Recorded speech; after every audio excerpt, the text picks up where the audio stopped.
Oggi abbiamo con noi una splendida coppia di Calcosoma caucasus, uno scarabeo tricorno rinoceronte, il più grande scarabeo indonesiano.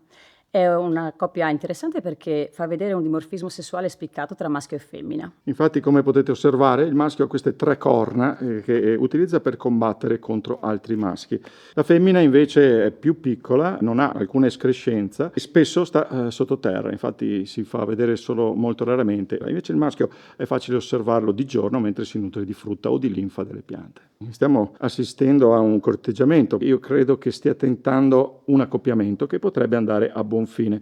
In effetti lo speriamo perché non vediamo l'ora di allevare le decine di larve che potrebbe darci questo accoppiamento che stiamo vedendo in diretta.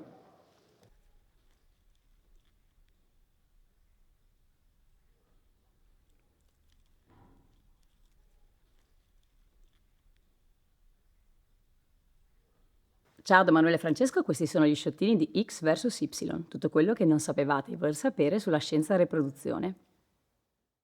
Oggi siamo in compagnia del del calcosoma. Appunto, vedi che anche io parlo e dico cose che durano un sacco e dobbiamo stare dentro i 41 secondi.